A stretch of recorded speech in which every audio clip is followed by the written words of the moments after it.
The Jazz selected Taylor Hendricks, Keyonte George, and Brice Sensabaugh. How did the Jazz do? Who are these guys, and what can you expect from them? Find out next on Locked On Jazz. You are Locked On Jazz, your daily podcast on the Utah Jazz. Part of the Locked On Podcast Network, your team every day. Welcome into Locked On Jazz, a reaction to the NBA Draft Day, Draft Night edition of Locked On Jazz. My name's Leif Thulin. You guys know me now. I'm honored, as always, to fill in for David Locke, especially on a Draft Day edition where I get to break down the prospect my favorite team picked. I'll give you an analytical perspective of a credentialed draft analyst, someone who loves college basketball, tell you what you're getting in these players, and my thoughts on what they can contribute to the Jazz. And don't think all the stats as usual, the geeky numbers, are going to be gone, because I also do statistics for the Utah Jazz. And the Jazz have hit a critical juncture in franchise history. They picked 3 picks today, and all 3 of them I think are very good and capable of contributing depending how the future goes for the Utah Jazz. And this offseason's not close to finished, as free agency is on the horizon. All right, thanks for making Locked On Jazz your first listen every day. And remember, Locked On Jazz is free and available on all platforms, including YouTube, at Locked On Jazz, where the best way to help us grow is comment anything below. And today's question is, what grade do you give the Jazz draft? And just give me all your thoughts about who we picked, how much you watched them, any questions you got. Also interact with me on that YouTube and on Twitter. My Twitter's at Leif Thulin. The title sponsor for today's show, thank you to them. It's Gametime, where you can get great tickets anytime. All right, what's on the show today? Of course, we're going to break down the draft. First segment, we'll break down Taylor Hendricks. And who else was there? What was the appeal for the Jazz to take him? What do I think the thought process was with when the board fell, and why we took Taylor Hendricks and what he's good at? Keyonte George in the second segment. What's to like? What's there to know? What was the thought process behind taking him? And lastly, Brice Sensabaugh falls to 28. And what exactly are the Jazz getting in him? All righty. So let's dive right into this. The Jazz selected Taylor Hendricks 9th. And that was an interesting pick, because last time I spoke to you, Andy Larson said this was his favorite prospect. He was someone that I had 9th on my big board, so right around this tier. A lot of people said it was a 9-man draft. A lot of people had Taylor Hendricks going 7th to Indiana. They ended up trading, and Coulibaly is picked by the Wizards at 7. The Pacers moved back a spot, and Jarris Walker's the guy. Jarris Walker was the guy that I wanted desperately for the Jazz. So even though I liked Hendricks as the 9th best player, I almost felt disappointed when he was drafted. But you look at what he is and where he's ranked, I think that was a good draft. The other thing is, I just want to say this from the top. The Jazz drafted 3 players that I had at the exact same spot in Hendricks.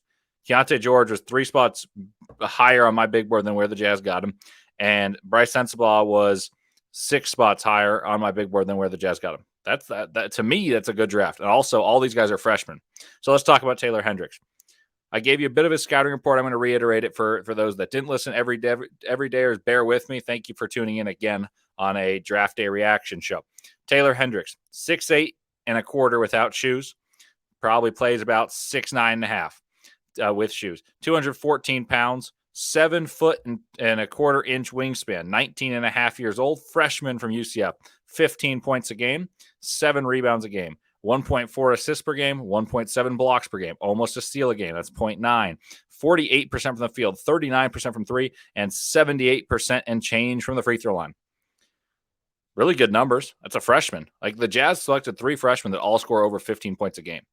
So what are they getting in their top pick, Taylor Hendricks? What's the appeal? Let's give you the overview. This is I'm reading verbatim from my scouting report on him. Taylor Hendricks is the surprise riser of this year's cycle. He perfectly illustrates what NBA teams covet in the modern era. He is big, nimble, shoots very well, and can play with anyone on offense and on defense. He'll protect the rim and be competent in switches against the guards. Hendricks projects as an elite role player at a role that each team desires. He projects to be selected anywhere from 7th through 12th. It sounds good. And mind you, this was written a long time ago. And plenty of teams in that range would have him be a plug-and-play contributor instantly. Hendricks is a floor spacing plus athlete who obviously presents himself as a high floor guy with an untapped ceiling. It's pretty good. All right, what are his strengths? I listed that he's a very big, very good shooter. You rarely get someone this big, this athletic that can shoot the way he does. Like, typically there's a flaw with a player that big, that athletic. and that's typically shooting. Or they shoot well, and if they're this big, they're not athletic. He's got vertical pop as demonstrated on dunks and blocks. Fluid mover with and without the ball, especially defensively. 39% from three and 38% on all jumpers. 41% on catch and shoot opportunities. That's really, really good, especially from the pick and pop forward, who's the best player on his team and was second team all conference as a freshman. Modern NBA game suits him to a T. It really does. Like what's the most coveted thing? Size, shooting, and defensive versatility. All three check marks. Runs the court well, makes himself a transition threat. Very good secondary rim protector. The Jazz have some length, like Walker Kessler, great rim protector. Lauri Markkanen is now playing the 3 at 7 feet tall. And Kessler, Hendricks, and Markkanen. Okay, that's some impressive defensive versatility on the front court. 1.7 blocks per game. Can pop or roll to the rack. I think he'll be more of a pop threat at the NBA. And he's 95th percentile in transition, labeled as excellent by Synergy. That typically speaks to athleticism. I saw a tweet from an evaluator, and they may have been trying to hype up Hendricks, and it said, the Thompson twins are the most athletic guys in whatever room they walk into until they're in the room with Taylor Hendricks. And I don't know if that's necessarily true. If you ask me honestly, I'd say that the Thompsons are probably better athletes than Hendricks. But that just speaks to the coordination, fluidity, and athleticism of Taylor Hendricks. All right, what are his weaknesses? I mean, that's a good question. It's a good one to ask. So his weakness is certainly needs to add some strength to play an NBA 4. He must refine his natural tools and get better with the ball to elevate his ceiling. Must improve as a finisher, especially against higher level competition. Only finished 44% at the rim on non-dunks. That's not very good, but he is young. He can add some strength, and that easily goes up. We'll need to become more comfortable with the ball and attack in space and attack closeouts. I wrote something about for Hendricks. I did this for all my top 10 guys on my big board. I talked about swing skills. Hendricks is a sweet shooting, bigger wing with a two-way upside. So what makes him hit as a draft prospect? I'd say for Hendricks to be a top 5 player in this class, which would be hitting big, Hendricks will need to become a better dribbler and creator when attacking closeouts, diversifying his offensive repertoire. Defensively, Hendricks should be able to be a rim protector as a secondary rim protector, but his defensive upside relies on how well he switches onto guards, because if he can do that well, he'll be one of the premier 3-and-D players in the NBA. Jabari Smith Jr. is the guy that I listed as a comparison. Andy Larson talks about how he reminds him a little bit of Jaren Jackson Jr. That's the reigning defensive player of the year. I think that's a little rich, and Andy said as much. He said, okay, I mean, that's like the high hopes one. But Jabari Smith was supposed to be the number 1 pick last year, and you're getting a guy who has a lot of comparables. Let's talk about Hendricks' fit. We briefly discussed that.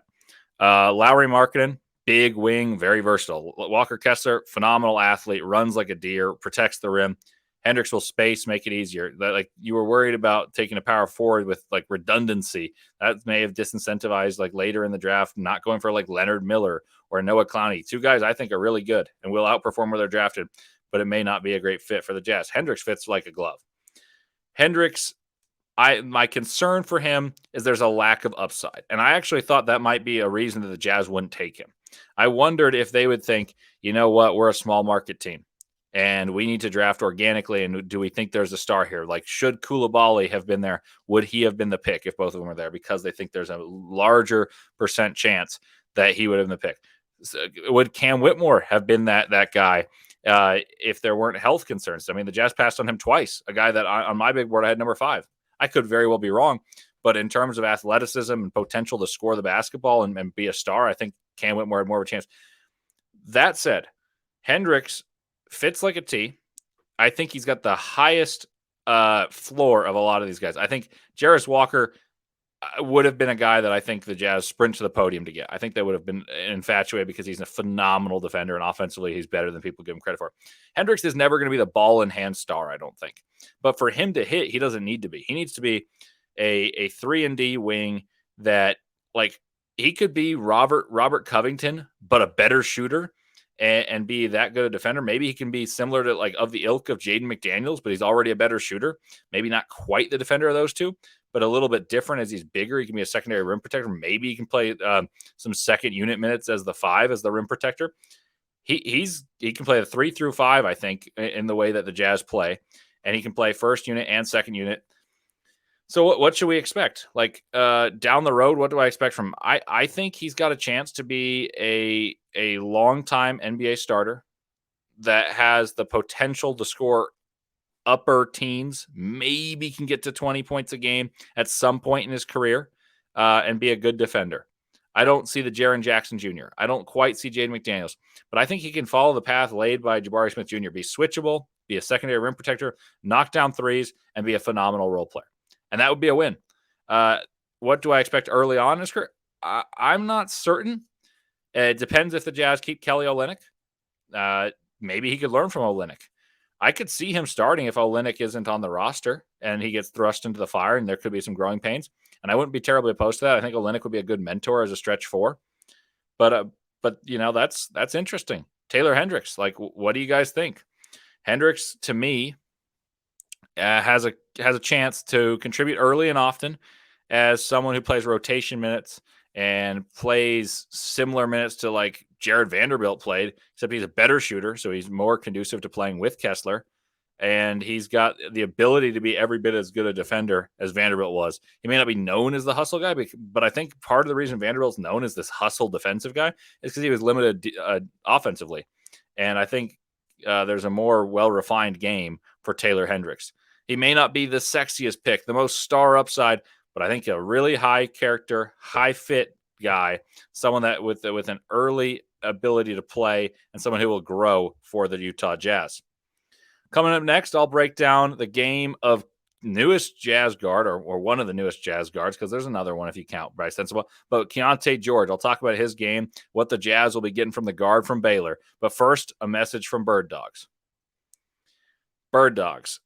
And ever since I got my pair, I've said this a couple times to you guys, I came back from the NBA Combine, and there was this strange box sitting on my bed. And I was like, I wonder what in the world this is. Got two pairs of Birddogs. One pair of athletic shorts, one pair of kind of nicer, fancier, I describe it as like lawn party attire shorts, and they're both phenomenal. I go golf in them. I've golfed in both my fancy ones and my athletic ones. I've played tennis in my athletic ones, and wherever I've gone, I've gotten compliments, even from my little brother.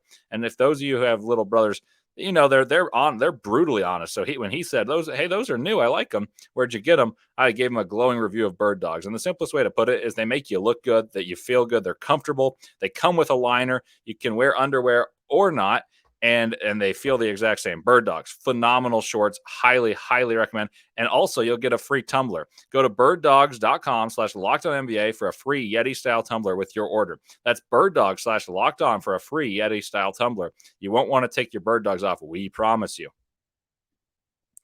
Murdoch Hyundai. That's the other thing I want to tell you about. You can wear your Birddogs in the Murdoch Hyundai.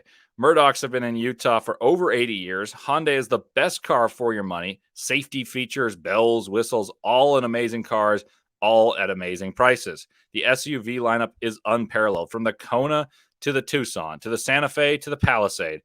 The Ioniq 5 was just named the electric Motor Trend SUV of the year by Motor Trend, and the Ioniq 6 even better. It's amazing. It's electric and looks like a Porsche. Just won World Car of the Year. I'm not the biggest car guy, but we're thinking about getting a Hyundai, and I'm very excited, and I'm hopeful that I'm going to be the recipient. We'll see. We'll see how it turns out, but Hyundais are certainly on the market. There are 3 locations in Utah, and all of them are phenomenal. 3 locations in Linden, Murray, and Logan. Go to your nearest one and get yourself a Murdoch Hyundai. Welcome back into Locked On Jazz. I'm Leif Thulin, and the Jazz had a good draft. And here is a key factor in the good draft. Can it be good? Can it be great? Who holds the keys? I think Keyonte George might be the answer to that, who I had once as high as 6 pre-entering the season. I was very, very high as Keyonte George. I ended up with him at, let's see what I ended up with him at. I moved my big board up this morning, and I ended up with Keyonte George at 13, 3 spots higher than where he was picked by the Jazz at 16. Sounds like a steal to me. I know the Jazz liked him. So here's his scouting report. Let's talk about Keyonte George. His scouting report: 6'4", 200 pounds from Baylor, 19.6 years old. He was a freshman. He scored 15 points, 15.3 points per game, 4.2 rebounds per game, 2.8 assists per game, 1.1 steal per game, 38% from the field, 34% from 3, 79% from the free throw line. So what you're getting right now is that the Jazz so far have 2 15-plus points per game, all conference level players that were freshmen. It's pretty good. Like his productivity, it's not all potential. There's productivity to boot here. Keyonte George, here's my overview I wrote about him.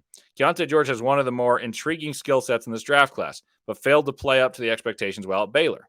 I think that's because he had really high ones. George had played at the U23 Global Games for a depleted Baylor roster, lacking Adam Flagler and LJ Cryer, Baylor's two stalwart guards who preceded George in entering the school at Waco. In that time, and this is paraphrasing, but now I'll get back to it, he played and scored 32 and 37 points against Italy and Canada, respectively, setting himself up to be a top 7 pick. But he struggled with shooting consistency as a freshman at Baylor. George sprained his ankle and really struggled to move on that following, and he played at a weight that he said was not right for him. That part, I think, really did matter. His shooting splits drastically suffered. So if you look at the splits before his ankle injury, I think it was 8-9 games after the ankle injury, those shooting splits suffer and his defensive ability suffer. But he was out there, he was gutting it out. That said, George can score in a plethora of ways with an advanced creation game stemming from an expansive repertoire and an insatiable desire to score. He loves to get his shot off, but he's learning to play point guard. George was one of the winners of the pro days and the combine as he shot the light out. He shot the best of anyone I saw at any pro day, and I went to just about everyone. He showed a demonstrated focus on playing point guard, which would raise his ceiling, giving him a plus size at his position, and he couples that with the scoring knack with some passing flashes he showed as a 2 guard at Baylor. There's potential there.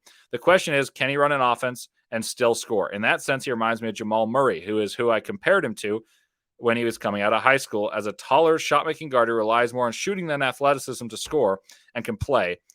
And he can play make, but is not a natural point guard. Okay.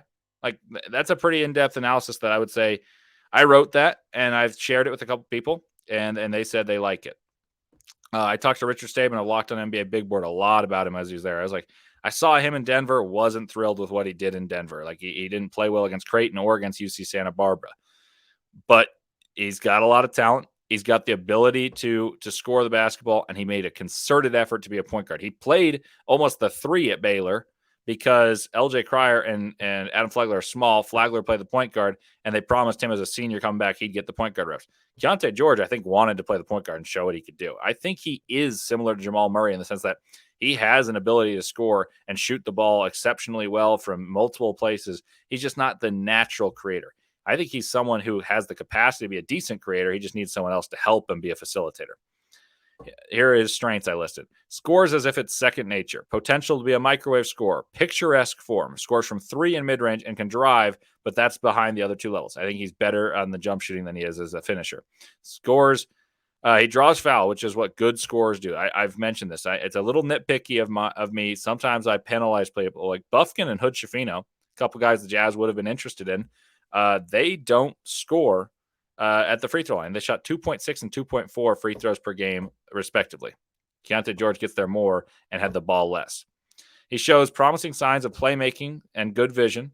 Tight handle, but does not use it to go downhill as much as he does to create space for a jump shot. He does have a hesitation move, which is a big plus for a player of his ilk, someone who relies on patience and guile sometimes. Has the size to play the 2, and if the 1 does not happen, and it looks like he's trying to be the 1, and he's got plus size at the 1. And then the last plus is he grabs rebounds. What are the weaknesses? He's got a negative assist to turnover narrowly. It's 95 turnovers to 91 assists. Like I said, he played the 3 almost. So it's not like he was handling a ton, because if you guys are doing the math, that's not a ton of assists or turnovers for that matter. Is a tough shot taker and sometimes maker, but makes it too difficult at times. Can force. Only an okay rim finisher, shooting 52% from rim finishes. Not super positive on the athleticism front there. He can be bumped away from the rim, so makes shots harder. He takes like tough ones when he's near the rim and gets bumped. For how pure his shot looks, his shooting numbers are pedestrian. But like I said, I saw him absolutely splashing the ball. Best shooter at the combine that I saw. Can pout on the court at times. I think he was hurt by the end of the season, and I saw him in person, and they were losing to Creighton, and I felt like he made little impact, and that was one of my bigger negatives. And late in the season, he didn't make the most positive impact, but I think a large explanation was an ankle injury. Swing skills. Should Keyonte George really hit in the NBA? I believe it will be as a scoring point guard who learns to run an offense as a primary ball handler, as someone in the ilk of Jamal Murray, and he keeps his scoring chops. I mentioned Jamal Murray as someone whom he should aspire to follow the career path of. Now, George has the scoring capacity to follow Murray, but Murray does play second fiddle, the best passing big man in the game. And George may need to find a similar fortune, as I do not see him eclipsing 6 assists per game without serious market improvement passing the ball. I believe teams will need to be patient with George to cultivate the passing flashes he demonstrates, and if they are, you could be looking at a steal 10 through 15 in the draft. The Jazz got him at 16, even more so. Who scores 19 points every year and adds 5 rebounds and 4 assists. I think that could be his prime very easily. Okay, last couple questions about George. What can the Jazz expect early and down the road? I just mentioned what I think they could expect down the road should he develop into a point guard, should they find someone else as a complementary facilitator.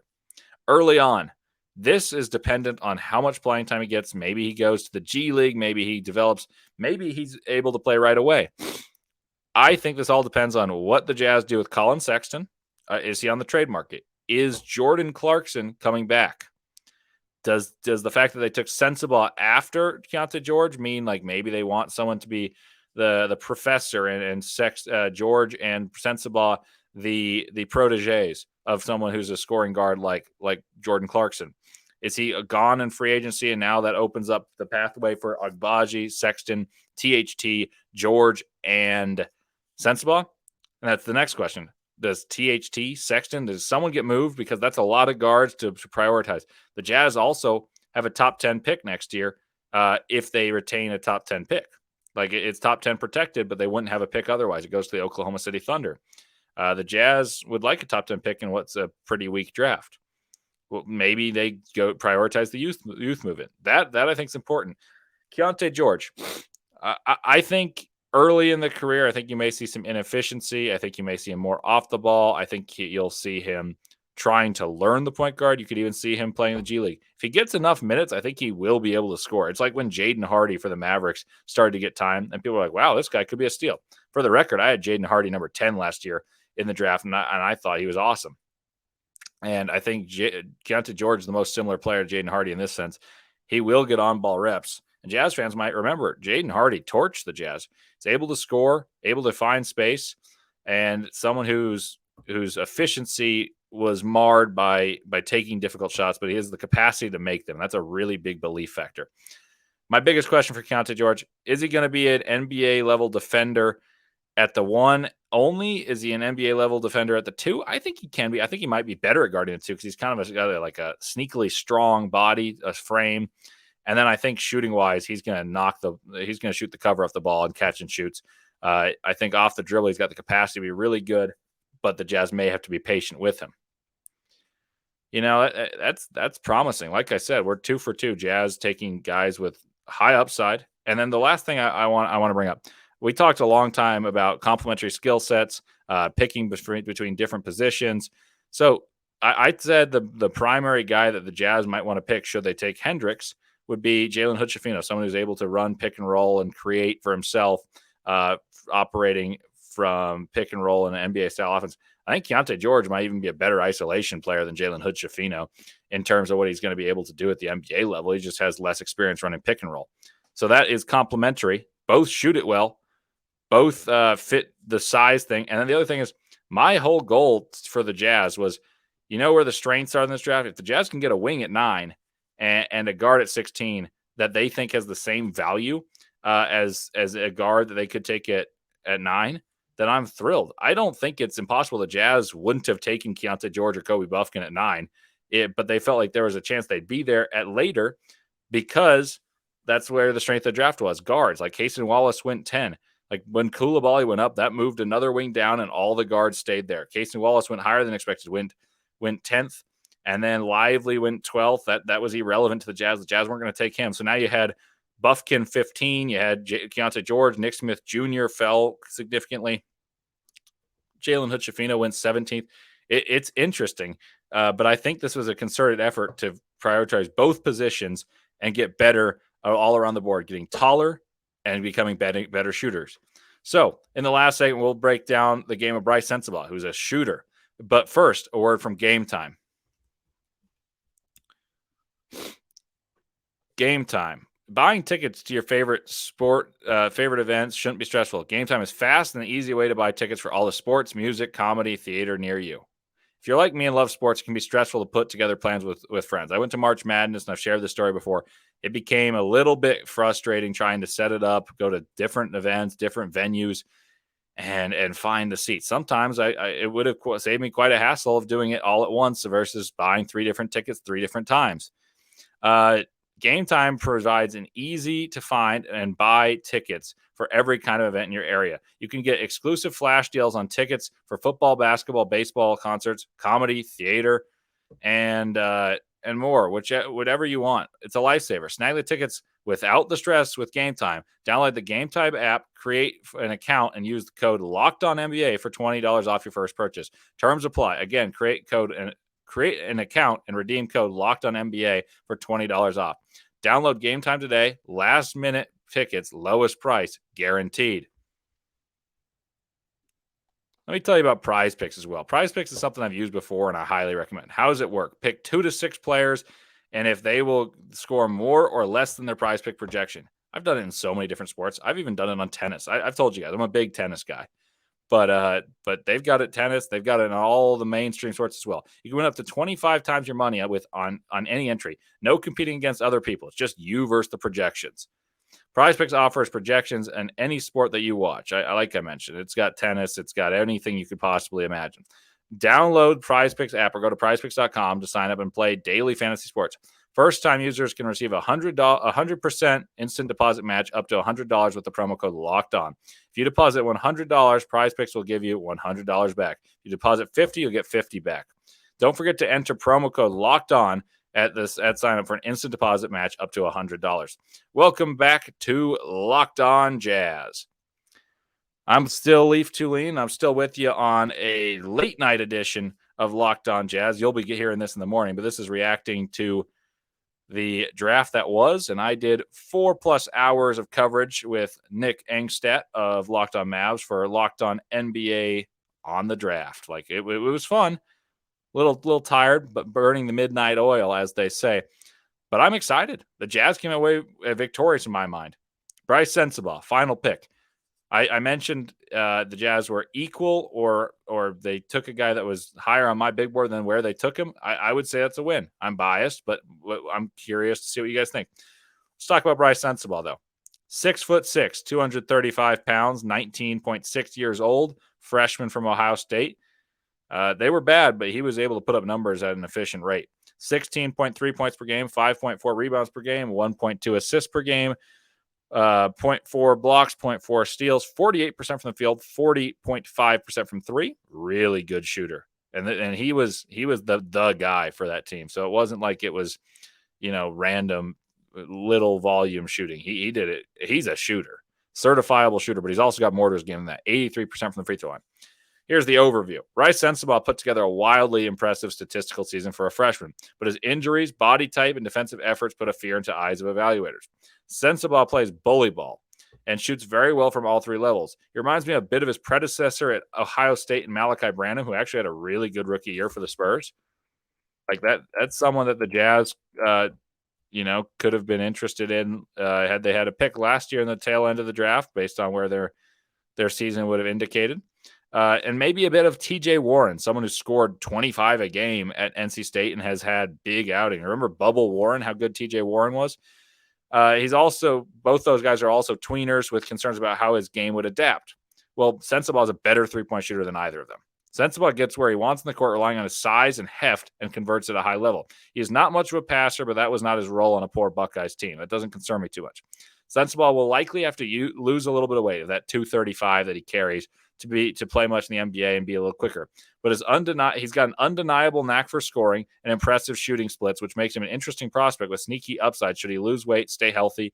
And I think losing weight and staying healthy would help him gain explosiveness, making him a really promising player to take at 28, considering the baseline of just having an NBA skill in shooting and size. What are his strengths? He was an efficient volume scorer as a freshman. Shooting splits were 48, 51, and 83. It's pretty good. I think that actually is 48-41 and 83. 40.5% from three. I misread my notes. My apologies. That would have been ridiculous. Strong wing with size to play the 2 or the 3. 45% catch and shoot shooter. That's better than the likes of all the best catch and shoot guys in this draft. Grady Dick, Jordan Hawkins, Jet Howard. Who's the best? Brice Sensabaugh was. Dariq Whitehead was up there too with 44%. Scores in the post with alarming efficiency. It might be an archaic, outdated way of scoring. I mentioned this a lot about Johnny Davis last year. Mid-range scores don't do it unless you're a star, and I don't see Sensabaugh being a star, but it does talk to his ability to score in different ways, and he does have an upside to be a scorer for your team, whether it's a bench unit or as a starter down the road.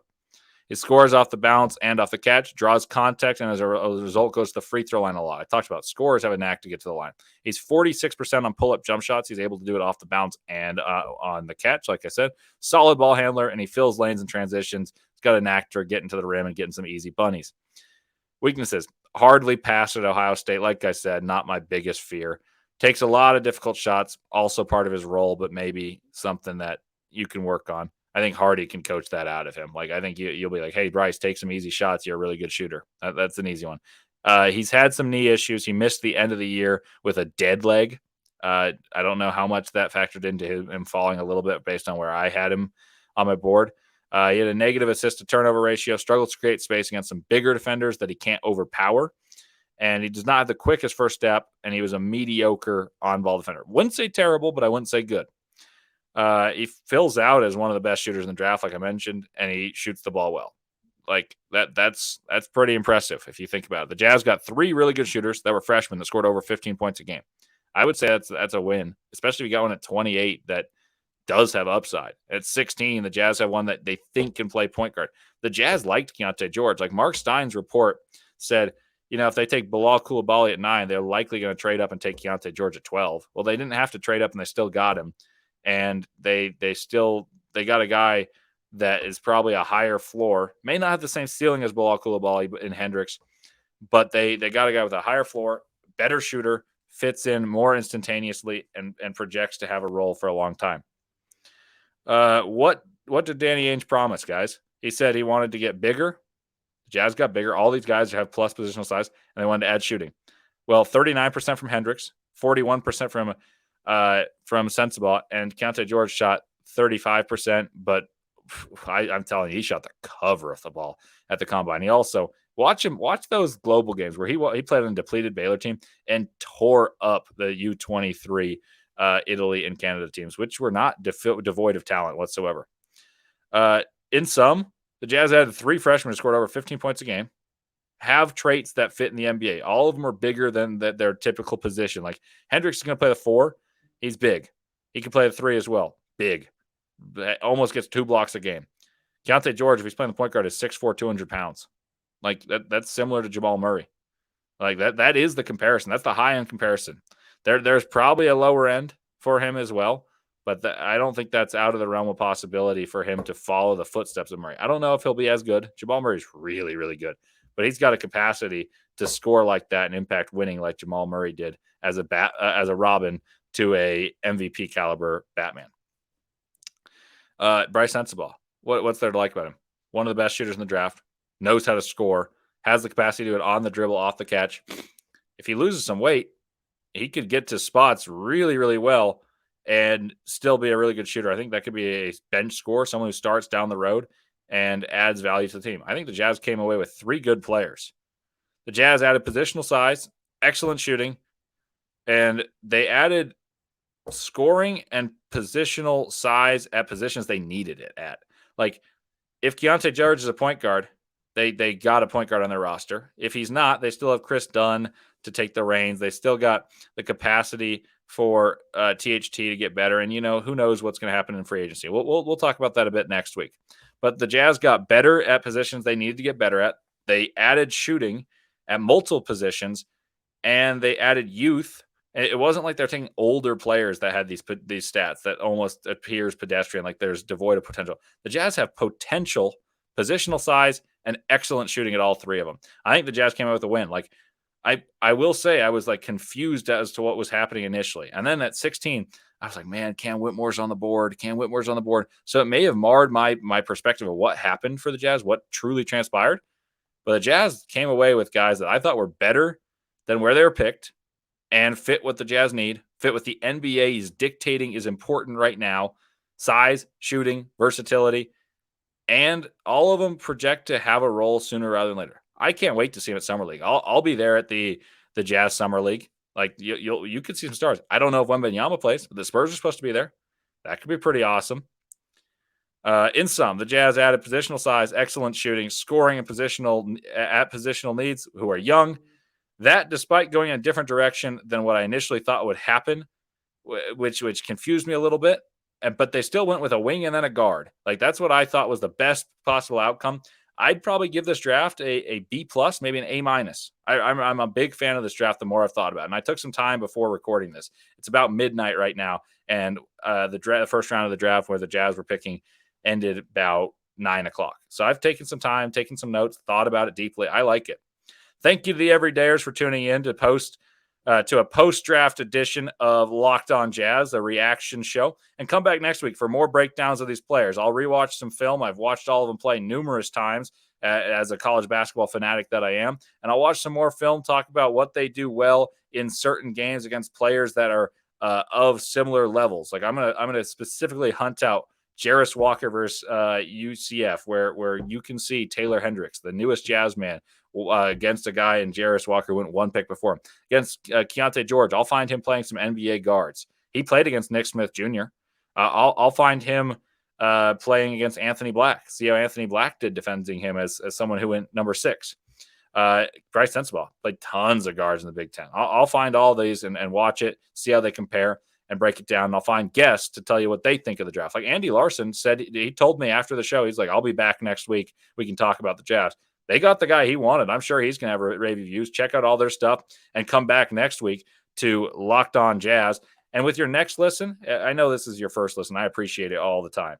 But for your next listen, tune into Locked On NBA Big Board. See what Rafael Barlow and Richard Stamen say from the draft. They're there right now, and they probably had an awesome time. Let's see what they say. Well, until then, have a nice weekend. And as always, go Jazz.